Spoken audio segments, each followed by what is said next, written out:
K M. Mani ഉണ്ടായിരുന്നപ്പോൾ പാലാ വികസനത്തിന്റെ ഒരു മോഡലായിരുന്നുവെന്നും ജോസ് കെ മാണി എം.പി. എന്നാൽ ചൂണ്ടിക്കാണിക്കാൻ ഒരു പദ്ധതി പോലും ഇപ്പോൾ ഇല്ല എന്നും ഏതെങ്കിലും ഒരു പദ്ധതി കൊണ്ടുവന്നാൽ എം.എൽ.എ. അതിനെ എതിർക്കുന്നുവെന്നും എം.പി. പറഞ്ഞു. ജില്ലാ വികസന സമിതി യോഗങ്ങളിൽ ഒരു പ്രാവശ്യം പോലും എം.എൽ.എ. പോയിട്ടില്ല എന്നും എം.പി. വ്യക്തമാക്കി. പാലായിൽ വാർത്താ സമ്മേളനത്തിൽ മാധ്യമങ്ങളോട് സംസാരിക്കുകയായിരുന്നു ജോസ് കെ മാണി എം.പി.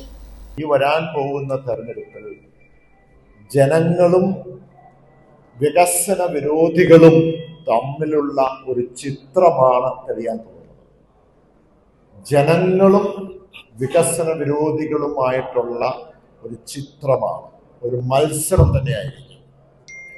അതിന് ഏറ്റവും വലിയ ഉദാഹരണം അല്ലെങ്കിൽ ഏറ്റവും വലിയ കാര്യം, ഇന്ന് നമ്മൾ ഏത് വികസന പദ്ധതി കൊണ്ടുവന്നാലും ആയിരക്കണക്കിന് വികസന പദ്ധതി കേരള സംസ്ഥാനത്ത് കൊണ്ടുവന്നു, എല്ലാ നിയമസഭാ മണ്ഡലത്തിലും കൊണ്ടുവന്നു.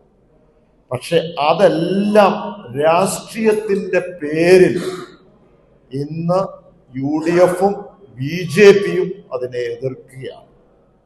ഞാൻ കാണുന്നത് ഈ കാര്യത്തില്, ഈ വികസനത്തിന്റെ പുരോഗതിയെ തടസ്സപ്പെടുത്തുന്ന കാര്യത്തിൽ UDFും BJPയും ഒരേ തൂവൽ പക്ഷിയാണ്.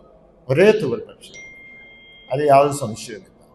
ഞാൻ പലവട്ടവും പറഞ്ഞിട്ടുണ്ട്, ഇത്രയും വികസനം നടത്തിയപ്പോൾ ഏതെങ്കിലും ഒരു വികസന കാര്യത്തിൽ പ്രത്യക്ഷമായോ പരോക്ഷമായോ ഇന്ന് UDF ഇന്ന് സഹായിച്ചിട്ടില്ല, പിന്താങ്ങിയിട്ടില്ല, സഹകരിച്ചിട്ടില്ല എന്നുള്ളതാണ്.